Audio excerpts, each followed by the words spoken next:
Welcome to DePaul's Study Abroad info session to learn more about study abroad programs in Japan. My name is Cara Miller-Brighton, and I am a study abroad advisor at DePaul. I primarily work with term-long programs in Japan and programs across Asia and in the Pacific region.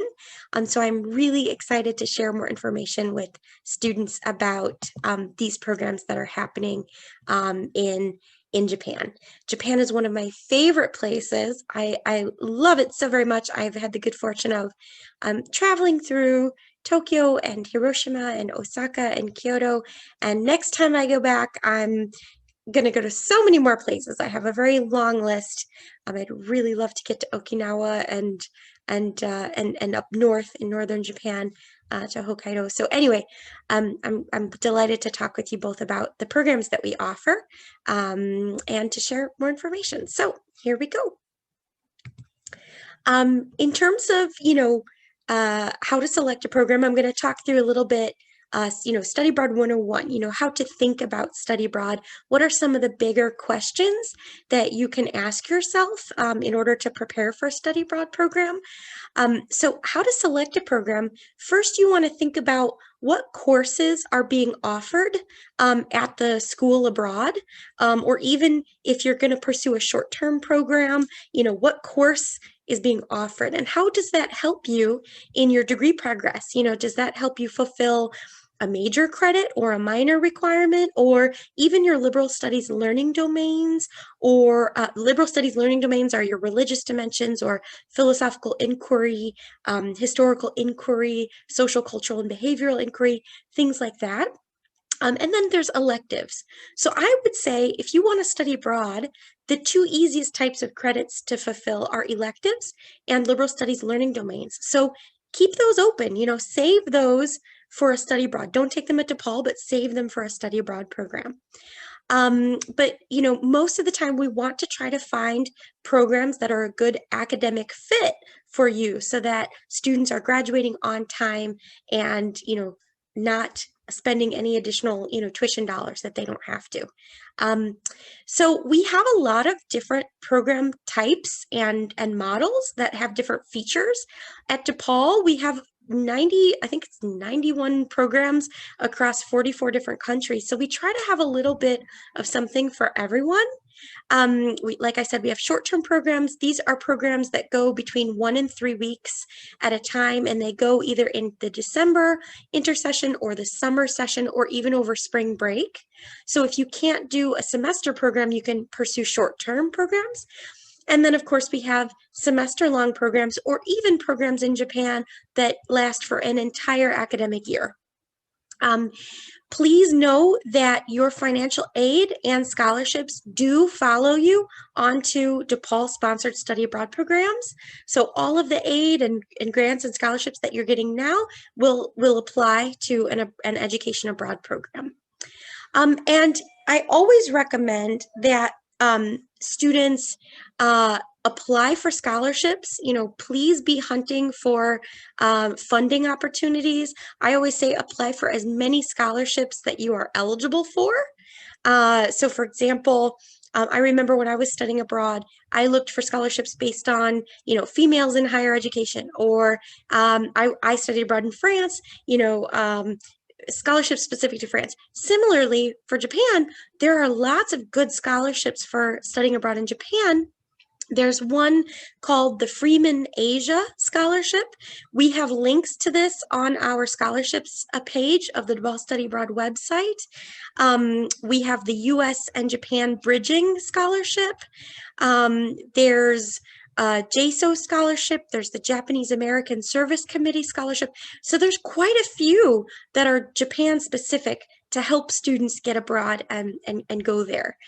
So please do check out our Study Abroad Scholarships website for links to all of those really great funding resources.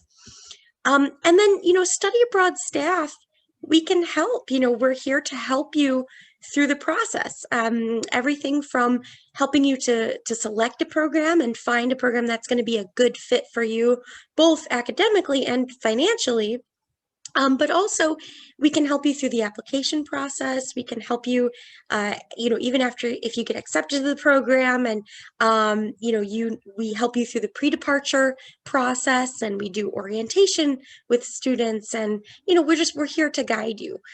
We all studied abroad. I'm actually a DePaul study abroad alumni. I studied with DePaul back in 2003, so I've been at DePaul for a long time and love it. And little did I know that studying abroad would set me on my path to working in international education and helping other students like me to study abroad. So we're here to help. So please contact us. Again, my name is Cara Miller-Brighton, and you'll find the advisor names up on our website. Our emails are very accessible. They're published online. Feel free to contact us anytime. Okay, any questions so far? Okay, I will continue talking. I think what I'm going to do is start to talk about our programs in Japan, our term-long programs. So first, let me talk about the Study in Kyoto program at Ritsumeikan University. It's a beautiful campus there in Kyoto. And this program is actually an exchange program. So DePaul welcomes Japanese students from Ritsumeikan here at DePaul. So we're sending students, they're sending students. And because of that, because it's an exchange, it's actually quite competitive because we need to make sure that the number of students that we're sending each year is in balance with the number of students that Ritsumeikan sends us.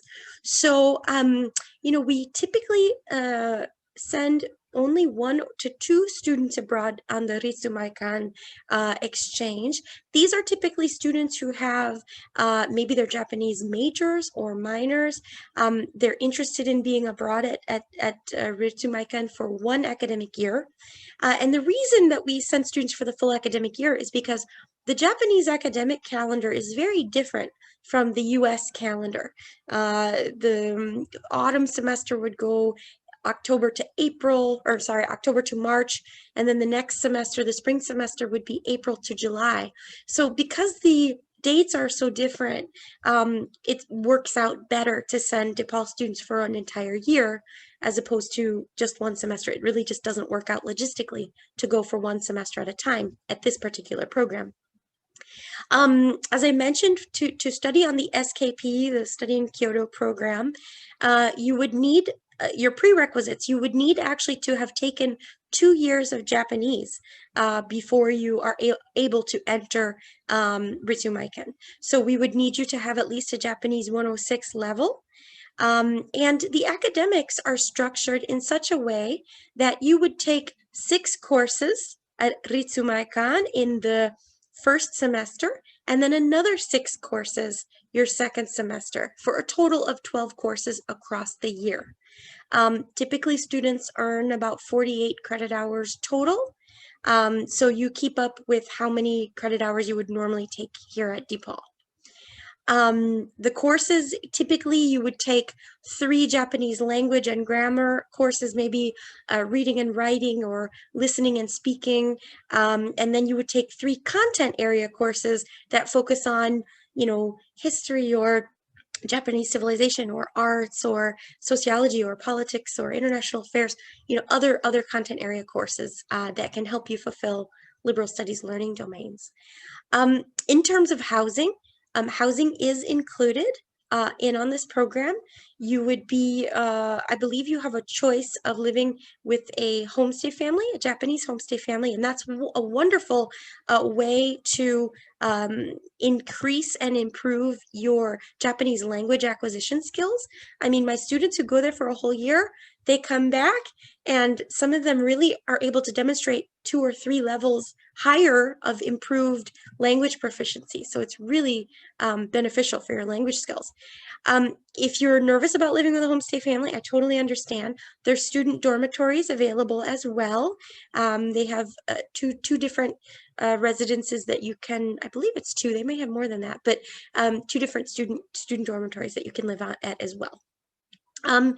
And please do get involved in the student clubs and student activities. It's a great way to meet other study abroad students and meet Japanese students and really just get involved, be part of this active student life there. In terms of cost, because this is an exchange, the cost is very low. The program fee is only $600, and it includes the cost of your health insurance. We always enroll our students into our DePaul Study Abroad health insurance plan to make sure that you have, access to doctors and hospitals. If what can happen here can happen there. So if you catch a cold, we need to make sure that you have access to medicine and medical care. So anyway, the cost is very low because it's an exchange. So it's a really affordable program. But again, you have to kind of be in that more advanced Japanese language level. The application deadline for this program begins February 1st. I'm sorry, the application deadline is February 1st. So please do make sure to start your application. And if you have questions, let us know. Professors, I could talk a little bit about the application process. You really only need 3 things to apply. There's an application questionnaire that allows you to tell us a little bit about yourself and why does this program appeal to you? Does it help you reach your academic goals or personal goals or professional goals? And then the second piece is an unofficial transcript. So you would download that out of your Campus Connect account, and then you upload it into your DePaul Study Abroad application online, so that we can look at your GPA and make sure that you have the GPA requirement and the language prerequisites. And then the third piece is your recommendation form. So we have this online recommendation form. It's only 8 questions long. It should only take your referee about 10 minutes to complete.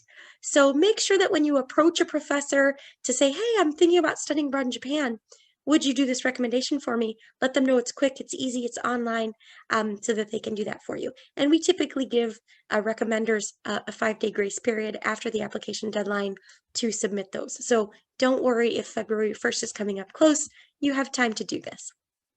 All right. Any questions about the Kyoto program before I move into talking about our Osaka program?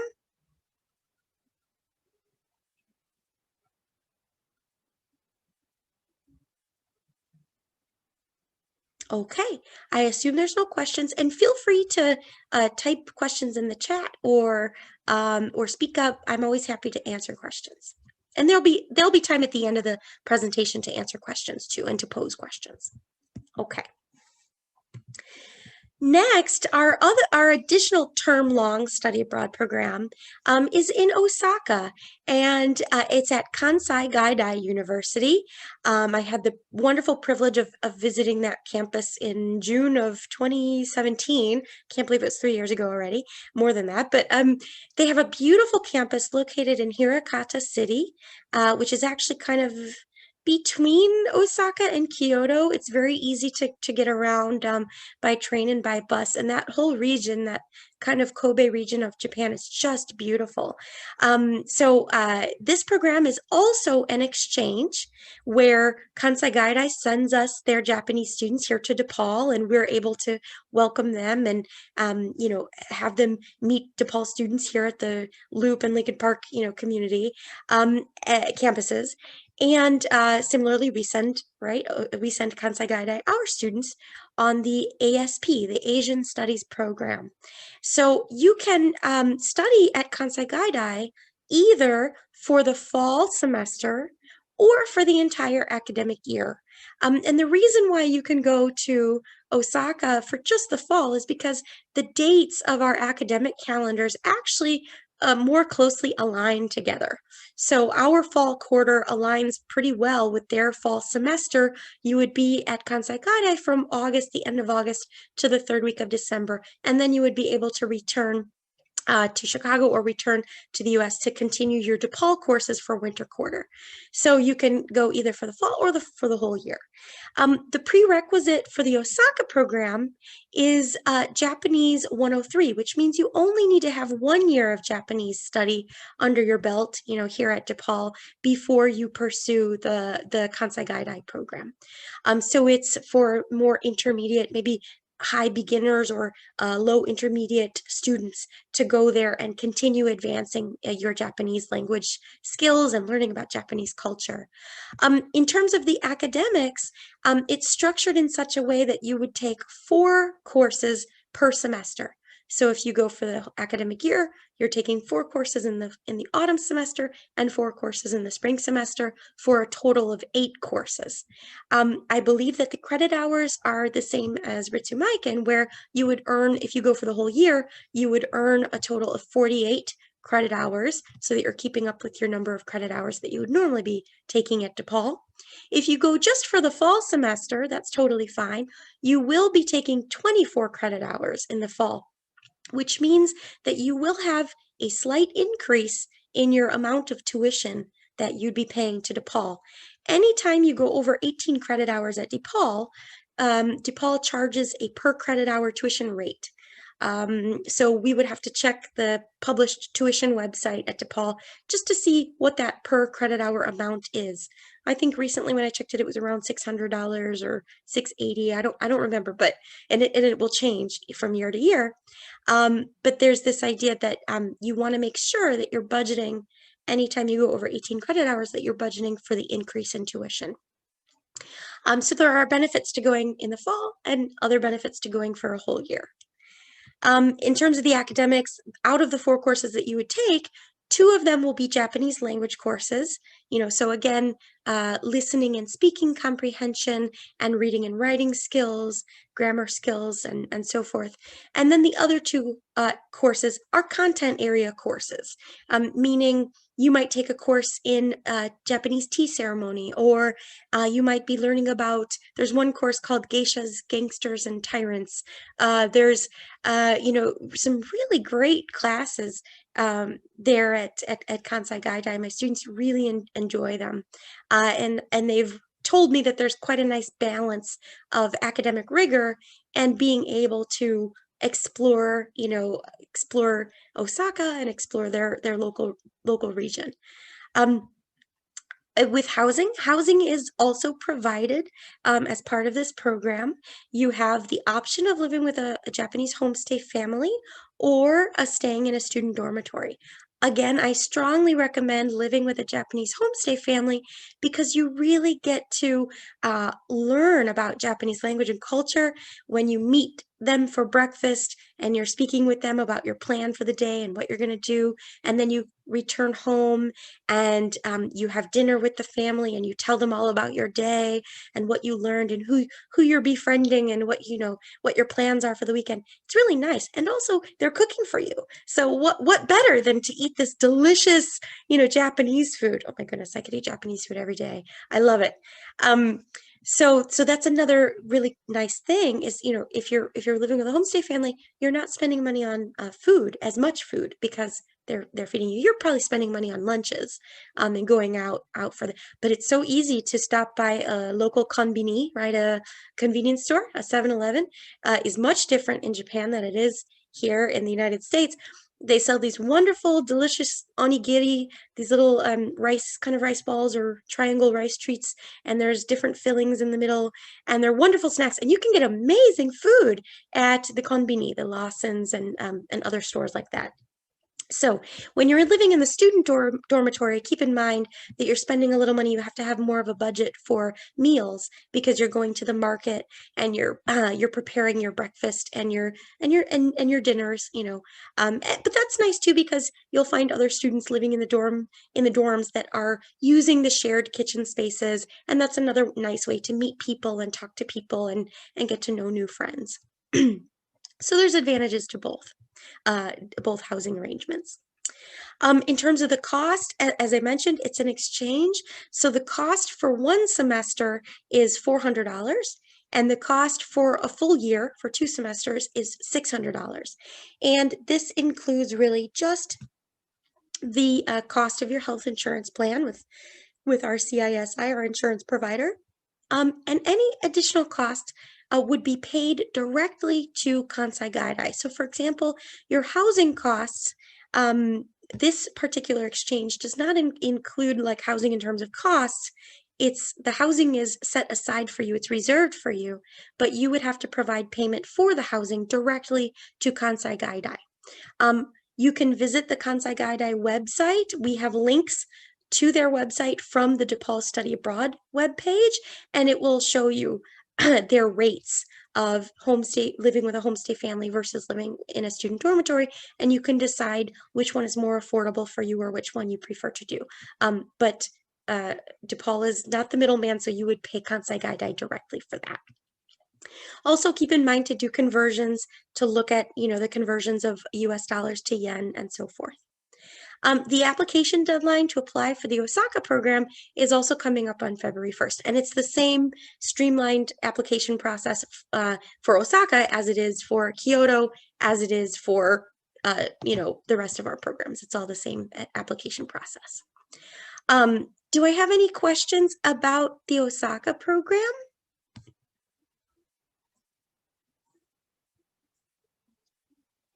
And it's okay I'll check the chat real quick. All right, no questions in the chat. You're welcome to type questions in the chat or just unmute and speak up. We can always do this popcorn style. That's fine. Okay.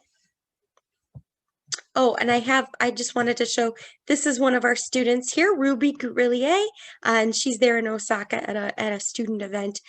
She participated in this program, and then after, she actually started working with the Osaka and Chicago Sister Cities program, and she was able to travel back to Japan. So that was very exciting for her, and I wanted to make sure to include a photo of her. Next, let's talk about our study in Tokyo program at Temple University. This is a program where this is not an exchange, it's just a one-way study abroad program. So we are sending our DePaul students to Temple.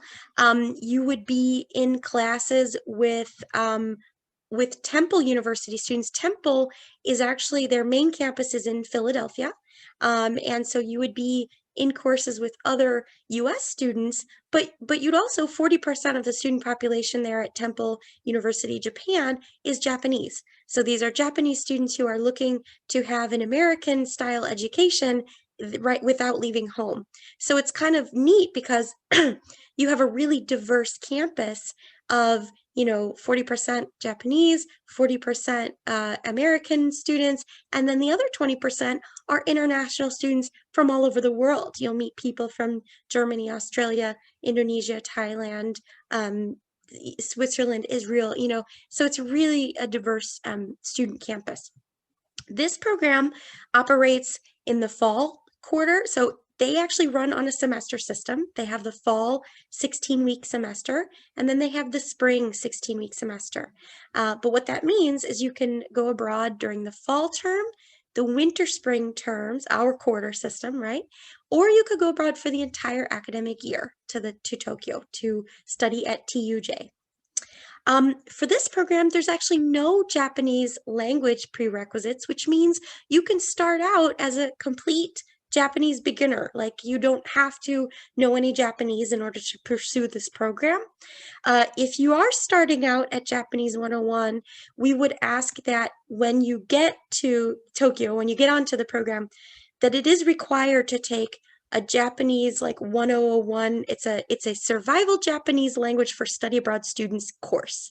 So this is a course that we would want you to take in order to have key Japanese phrases and communication so that you're at least able to function on a basic level, even knowing words like, sumimasen, ego daijoubu, key phrases that are going to help you get around Tokyo.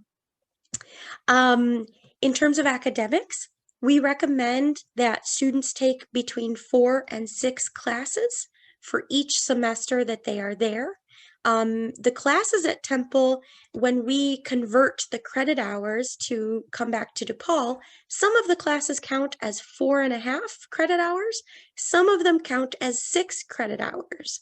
So you want to be mindful that however you arrange your course schedule, that you're staying between a 12 and 18 credit hour limit. So that means you could take 3 6 credit hour courses, or you could take 4.5 credit hour classes to get up to that 18, but you want to just be mindful of how these things work.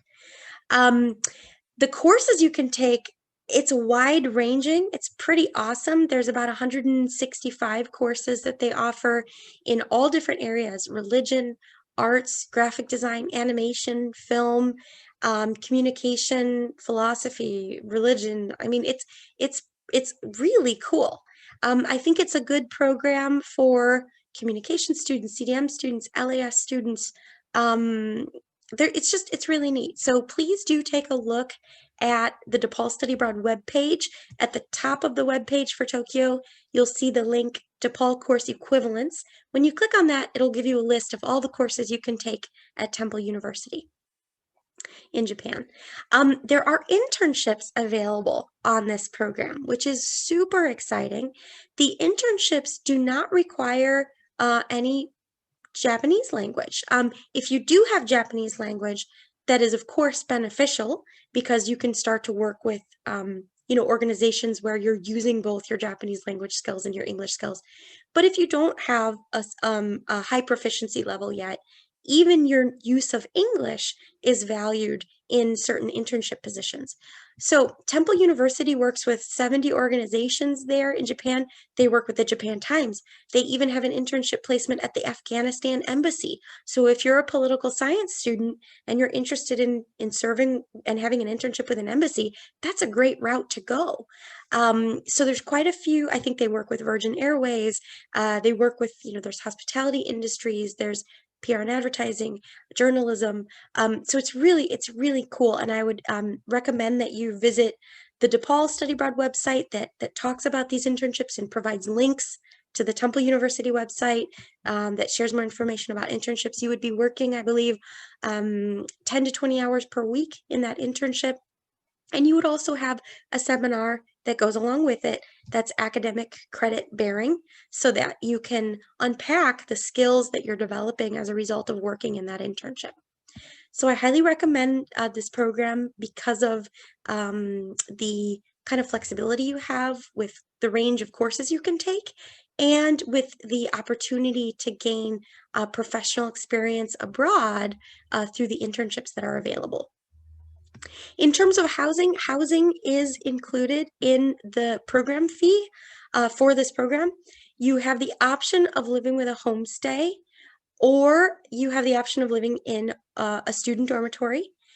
For this, for homestays, I would recommend that you have studied Japanese, that you do already have a baseline, a foundation of Japanese language, to make it easier to communicate with your family.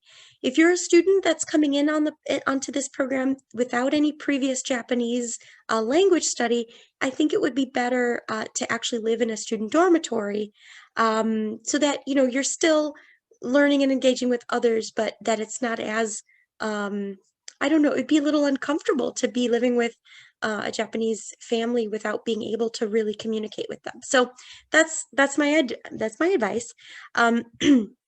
There's 2 dormitories that you can choose from. There are links again on our website that talk about the dorms, and if you prefer single occupancy rooms over double occupancy rooms and so forth, but housing is included. The cost of this program, the program fee is a bit high. It's higher than our program fees for Osaka and Kyoto because this one is not an exchange. So the cost of living in Tokyo is actually quite high, and this is why you'll see a high cost for Tokyo. But it does include a lot. You have access to a lot there, and as I said, you don't have to set up your housing. It's already kind of arranged. You just select which one you prefer. So again, when you're thinking about cost and looking at the program fee, which is published at the top of our webpage, it says click for tuition and program fee. So you'll click it and you'll see the most recent program fee listed there. And remember, there are scholarships. There are scholarships. Our office, the DePaul Study Abroad office, actually provides scholarships to students. I mean, you're automatically considered for a scholarship from our office when you apply for a DePaul sponsored program. So there's no separate application. Those awards go between $1,000 and $5,000, and we award those to students based on a combination of your GPA, so academic merit, a combination of your academic merit and your financial need. So we work with the financial aid office to figure out, what's on file of your FAFSA and what's your demonstrated level of financial need. If it's high, we really try to get funding to students. So, and again, you should apply for, the Freeman Asia Scholarship, the Gilman Scholarship from the U.S. Department of State, the Fund for Education Abroad, the U.S. and Japan Bridging Scholarship, the Japanese American Service Committee Scholarship. These are things, please, please, please apply for them. I had one student a few years ago. She was going to Osaka. She applied for 5 scholarships. She won 3 out of the 5, and it paid for her entire experience abroad. So it was really encouraging to see that this is possible. So the application deadline, in order to go to Tokyo for the fall or for the academic year, you should apply before February 1st. In order to apply for a winter-spring program, you should apply before May 1st. So you have a little more time. If you're looking to go next January, then you have until May 1st to apply. Are there any questions so far about the Tokyo program or about any of what I've discussed previously? I have a question. Mm-hmm. So I applied for the Tokyo at Temple University program, and I applied for the fall. But I was wondering, like, when I get there, if I feel like, oh, I want to stay for the rest of the year, is that ever possible to do that? Absolutely. Yep, absolutely. So I've had I've had a good handful of students do that. I've been with DePaul Study Abroad now for about 7.5 years, and 9 years total at DePaul. But I've had students go to Japan and fall in love. And I actually had 2 students who, both of them actually did the Ritsumeikan program, and they never came home. They stayed. They found jobs there with companies who decided to sponsor their visa, and they stayed. So now they live there, and it's really cool. So yes, if you wanted to apply for the fall only, and then you get there and you decide, this is awesome, I want to stay another semester, we can absolutely kind of switch you into the academic year term, and nothing would change other than your status in our online system. We would actually have to talk first about the financial commitments form, because the program fee for the academic year is going to be a little bit different from the program fee for the one semester because of the housing costs. You would be paying 2 semesters worth of housing costs. Yeah. And the additional time for the insurance, to extend the insurance. But otherwise, yes, we can absolutely extend your time there. I've done it in the past for students who fall in love with their locations, with their study abroad places, and I'd be happy to do that for you too if that happens. Yeah. Okay, and then I would just like end up reaching out to you, right? Mm-hmm. And then you Yep. would have the information going forward, right? Correct. Yep. I would Okay. share all kinds of details with you about how your program fee would change, and how other details about we would need to extend your visa to stay longer. And I would Yeah. share the details with you first, so that you can decide, is this something I really want to pursue, or do I want to pump the brakes, or, make a decision that's best for you, but making an informed decision. Mm-hmm. Right. Okay. Thank you. Sure thing. Thanks, Alexandra. Other questions?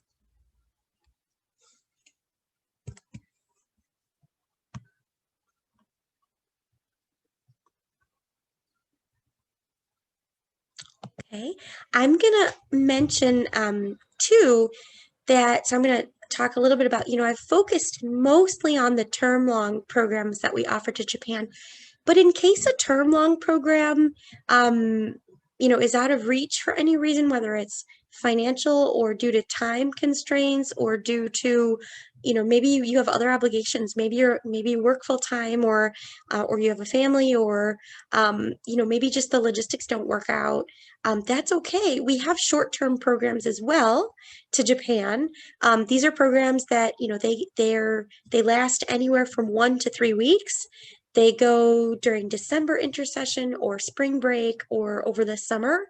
For example, we have, these four are just examples of some of our short-term programs. Japan Design and Culture, Japan, the computer gaming and animation one is really popular. Rightly so. I mean, Japan is the place to be studying animation and gaming. Um, uh, there's also a really powerful program in Hiroshima to talk about atom bomb discourse and, looking at, history and sociology and political science. I mean, it's really phenomenal. I love Hiroshima. It's actually my favorite city. Everyone should visit there and go to the Peace Museum.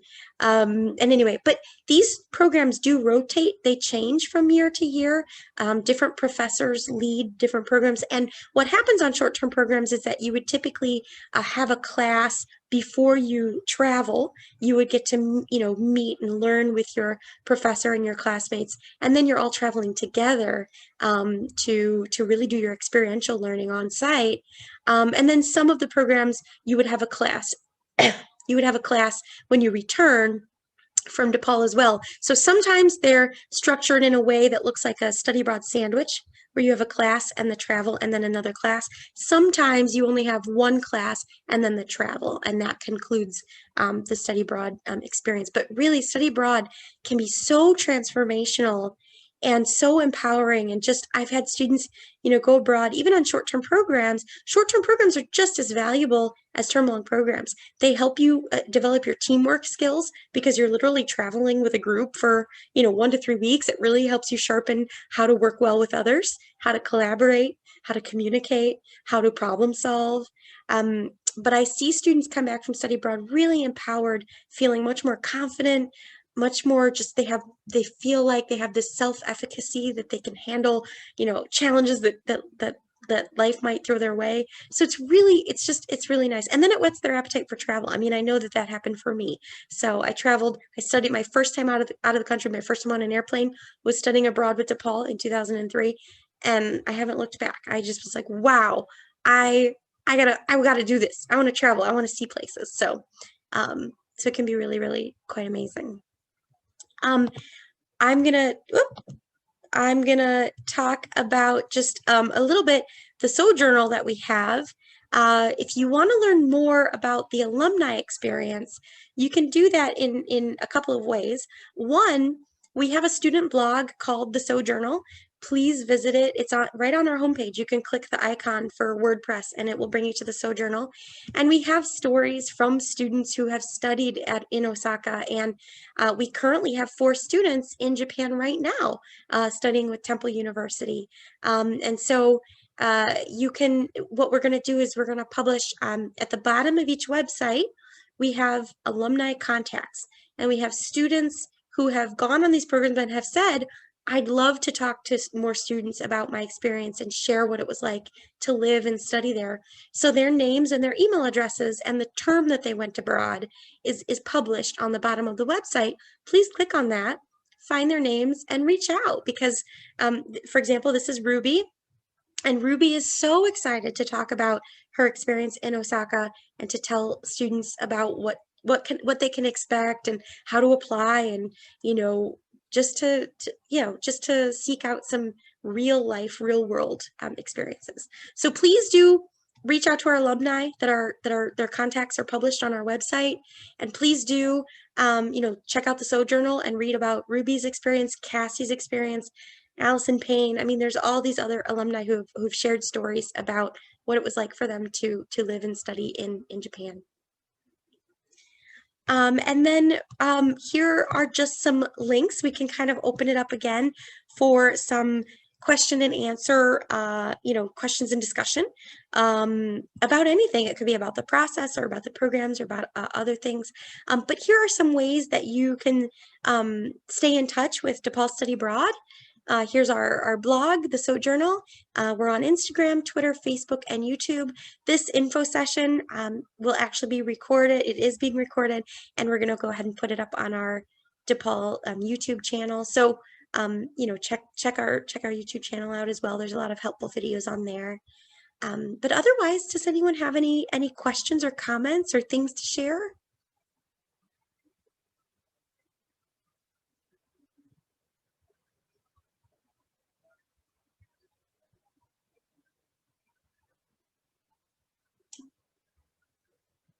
Okay. Has anyone been to Japan previously? Maybe a hand raise or a reaction?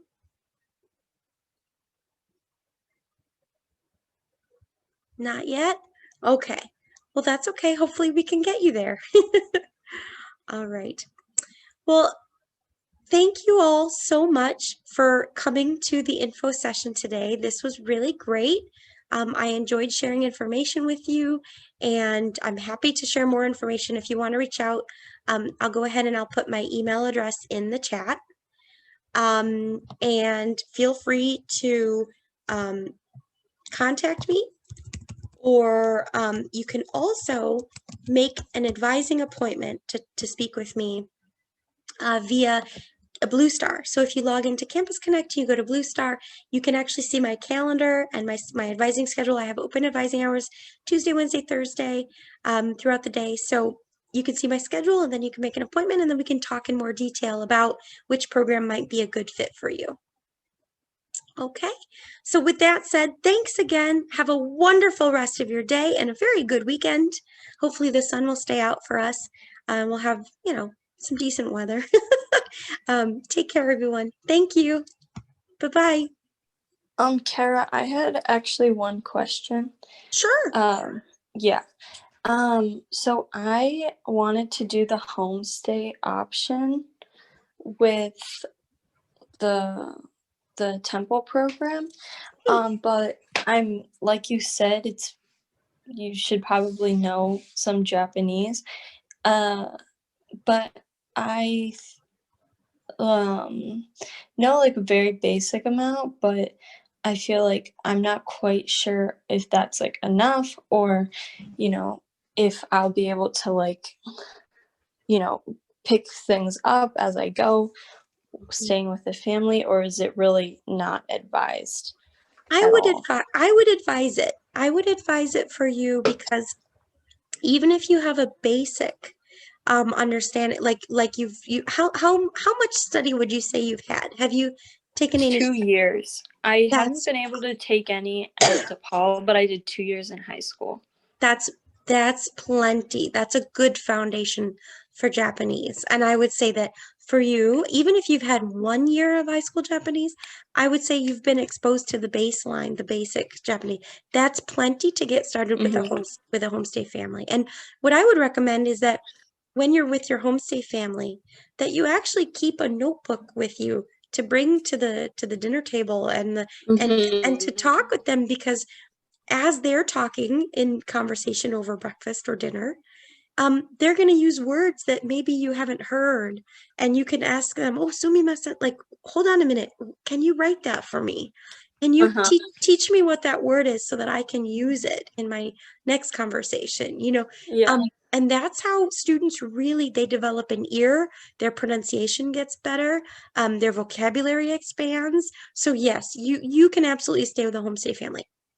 For And then students who have had no exposure, that's where I would say maybe living in a dormitory is better. Yeah. And then I was wondering, like, do I, well, staying with a homestay family, obviously it's not your home, and you want to show respect to the family that you're staying with, and they've opened your home up to you. But like, if I were to like make a friend and I wanted to stay at a friend's house, would that be like okay? I don't really know like how strict the rules are, or maybe it's changes from home to home, but do you have any words on that? Yes, that's a great question. I'm glad you asked it. So, a Japanese culture is very high context, and we'll talk about what high context and low context means at a pre-departure orientation, but basically they have an utmost respect for the rules and they follow them to a T. So what I would say is each homestay family is different. Some are more flexible and some are more restricted or conservative, or Mm-hmm. I don't know Of how to course. describe. But the idea is that you're talking with them at the very beginning to ask them, what's appropriate? What do you expect? What are your expectations of me? And what are my expectations of you? And let's communicate that at the beginning. And I think what I've seen is as long as there's open and frequent communication between students and families, things work out rather well. If you were to say, "Hey, I made my new friend, I met my friend Ruby and I'd like to stay over. I'm not, how do you feel about me not coming home that night and me going to and of course Ruby would have to, if she has a homestay family, she would have to consult her homestay family and say, "Hey, I'd like for a Right. friend to come," right? So as long as the communication is open and they know not to expect you that night, not to make an extra portion of dinner, not to, they Okay. right, that type of thing. As long as you communicate, everything should be fine. But the homestay families, I've seen families really adopt our students. Like they I had one student who her homestay family, her host sister was older and was had just graduated college, but she was a teacher for young elementary school students. And she brought my student to her classroom a few times to teach the little kid, I think they were 6 or 7 years old, to help teach the kids and share some English words with them. And they really got to be Oh, very close, so they're really like sisters, and it was just yeah. it's really cute. So I've seen Japanese families worry about if, oh my gosh, they didn't come home that night or they didn't tell, So these are things you want to make sure that or they came home very late, or you want to make sure that you're communicating so that they're not Yeah. worried about you. Yeah. That's not a problem for me at all. So, Good. yeah. Good. Good. Great. I'm so glad you asked. Those are great questions. Thank Mhm. thank you. Yeah. Does Sarah or Z Pacione? I want to say that with an Italian accent for some reason. Yeah, it's Italian. That's awesome. My family's I'm from Italian immigrants on the south side of Chicago, so that's So that's wonderful. cool. Yeah, not too shabby. I grew up really poor, but I've managed to like figure out how to like not that Italian immigrants are poor. Like I don't want to make a weird general statement, but no, I've been very lucky to like have grown up with my crazy family on the south side of Chicago and still find ways to like afford traveling and study abroad is what started it for me. So it's been great. I can't wait to get back to Japan. I every time I send a group of students to Japan, I'm always wishing that I was going with them because I love it there. The people are so nice. The food is amazing. The cultural sites are just incredible. In Kyoto, you have the beautiful Inari temple, the orange torii gates. Um, just gorgeous. Kiyomizu-dera, that's what it's called. Kiyomizu-dera Temple. Um, and in Osaka, it's just they have such good food there. There's like the Donburi district and the river. And anyway, I could go on and on and on. I have a million pictures from Japan too. But anyway, other questions that you guys would like to ask?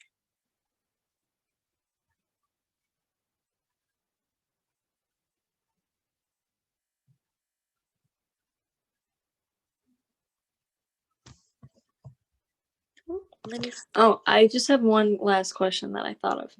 Yeah, that's great. Um, do you think, or in the past, has like a homestay family helped the, um, like the traveling, like me, say me, um, like learn how to do the train or like get around and Absolutely. stuff like that? Yep, absolutely. Because the families can act like, and I like this term. I have mixed feelings about this term, but cultural informants. They're kind of Uh-huh. like they're your cultural informants, where they show you how to like where's the bus stop and how to catch the bus and how to read the map and which trains to take and when to transfer. And I mean, I remember being in Tokyo. Tokyo is huge, and being on the train system, I had to change to a different train, and I had the map in front of me, and I was having a hard time reading it. I just had a moment, and a wonderful, nice, like woman came up to me and goes in perfect English. She was like, "Hi, my name is Yuki. You look a little lost. Can I help you?" And I was like, "Oh my God, yes, Uh, thank you. That's so nice." So yes, your homestay family will not only kind of show you the ropes, right? Like show you how to tell you which fun restaurants you should try or mhm. make food with you. Maybe they want to show you a recipe that you should learn or you might have siblings like siblings, sisters and brothers. You have to fill out like a homestay questionnaire and it will ask you, do you want to live with, family? Do you want to live with families with kids with no kids or kids over age 12 or under age 12 or do you want to live with smoking families non-smoking families do you want to so families look very different sometimes you're with a Japanese grandmother who maybe her children have grown up and have left the house and so now she's hosting students as a way to stay connected and nurture the learning and growth of young people. Sometimes you'll be with families that have one child, two children, it just kind of depends what the homestay family looks like. They come in all different varieties. But but the idea is that yes, that they're there because they value the cultural exchange. They want you to learn about Japanese language and culture and gestures and food and history and but even sharing a little bit about themselves with you and then getting to know you, right? There's a nice value in that. And that's one of the reasons they're opening their home to you, is for that cultural exchange. But yeah, they'll show Okay. you. Sorry, I'm very verbose when I answer questions. No, you're fine. I would rather have more information than no information. So you're good. You're good. Yeah. Thanks, Alexandra. Awesome. Other questions? These are great. Anything on your mind, Sarah? No, I'm just hanging around because I like hearing other questions be answered. So Yeah, totally. Yeah, I get it. Awesome. Yeah, I recommend it. I think just Japan is one of those places like even if you do a short-term program, it really does. It's such a wonderful country and culture that like it makes you want to go back. It gives you the wanderlust, to go back and travel there again. So, and I'm really biased too. My two best friends here in Chicago are Japanese. So I've learned so much from them about food and language and culture. I mean, before I left to go visit there, they were helping me prepare, just helping me learn certain phrases, survival language phrases, of like, where is this? And you have to know how people are. If you ask a question, where is, you should also anticipate the response, which is it could be next to you, to the right, to the left, straight ahead, near, far, behind you, So they were teaching me how to say all these things because I had not previously studied Japanese, but it's such a beautiful language that now I have a desire to want to study it and take some time to advance my skills there. So anyway. Well, this has been wonderful, and thanks again so much for attending the info session today. Like I said, let me know if any other questions pop up. I hope that you apply for programs, and and if not February 1st, maybe May 1st, or maybe next year. But let us know how we can help, okay? Thank you. Sure thing. All right. Thanks so Oh, much. I just had one last question. I'm sorry. No, you're Um, fine. I'm all ears. when like would we get the final like, oh, you've been accepted, or when is Sure. that date? That's a great question. Yeah. So, like a timeline of what you can expect. Yeah, that's a wonderful question. So, for most of the programs, our application deadline is February 1st, which is coming up in just a few days, and in about a week. I don't know, next week. And so to apply February 1st, we will send out admissions notices via email by February 15th. So you'll hear back about 2 weeks later. And then shortly after you get your acceptance letter, you also get a scholarships notification from our office, just so you know if you've been awarded any scholarship funds, right? So when you get accepted to a program, we ask you, you're not locked in to the program at time of acceptance. We actually give you time to make sure that the program works for you, academically. Do the courses fit into your degree progress so that you're going to graduate on time?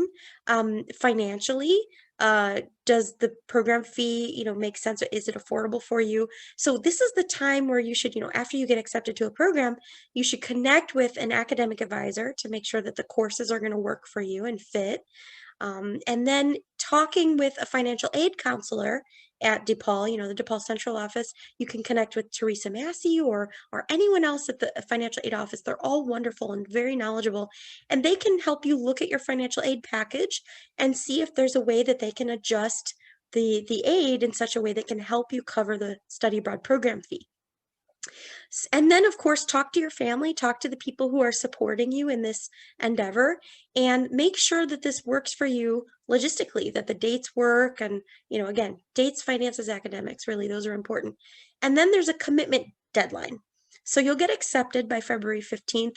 It's likely that your commitment deadline will be either March 1st or March 15th. So once you commit to the program, then we can move forward with pre-departure preparation. If you decide, by the way, we tell you what the commitment deadline is in your acceptance letter. If you decide that you need to withdraw for any reason because of maybe the finances don't work out or maybe the academics courses don't work out, then that's okay. If you withdraw before the commitment deadline, there's no penalty fee. If you commit to the program and then withdraw a week later, a month later, there is a withdrawal fee. Please review our study abroad withdrawal policies on our website, because in order to get out of the withdrawal fee, there is an appeal form. So please do the withdrawal fee appeal form to say, hey, you know what? I actually needed to withdraw because I just found out that I didn't get the scholarship that I was waiting on, or a family member who promised to help me pay for this is no longer going to help me pay for this. And, basically the idea of like circumstances have changed. So please help me to reduce the withdrawal fee down to zero. Because we understand, sometimes life just happens. Like I had a student one time, he was applying to go to Australia, and 2 weeks before the program started, he broke his leg. Oh, poor student. So he had to withdraw if he couldn't do the program because he needed some, various surgeries and needed to stay home and recover. And That sucks. doesn't it? I know. It was a bummer, and knock on wood, I hope no one goes through that, right? And knock wood. But we have this appeal form for those reasons, for unforeseen circumstances that just sometimes they happen and you can no longer go abroad. And so helping us to do that. So what we do is we try to recover any money that we spend on your behalf. Like maybe we pay Temple University a housing deposit, or maybe, whatever that looks like. We try to get those monies back so that we can give it right back to the student so that we don't charge a withdrawal fee. So the idea is that by March 1st or March 15th, you've committed to the program, or you're going to confirm your participation in the program. And then we start pre-departure process, which means, we do orientation with you and your group. You get to meet your fellow DePaul students who are going to go, on the program. Sometimes, students decide to meet up and purchase flights together if you want to have a travel buddy, which is totally fine.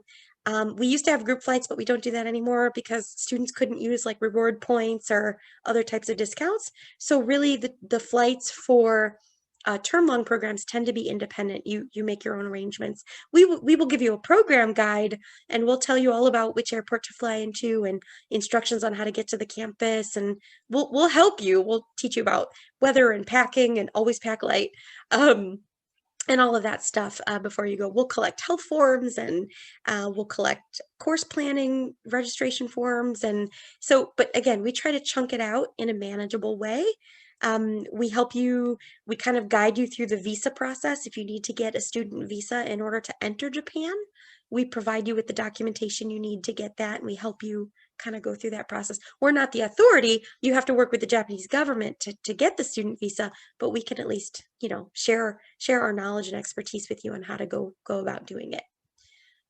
So yeah, and then you would do pre-departure from like April and May. You would apply for your visa by June, and then you would arrive in Japan by end of August or early September. So that's how that works in terms of timeline. All right. Well, I have to let you guys go. I'm off to a different training session, but I hope you all have a wonderful day and a good weekend. And please feel free to reach out to me anytime. I'm always glad to chat. Thank you. Yeah, sure thing. All right. Thanks, everyone. Bye. Thanks. Bye. Bye-bye.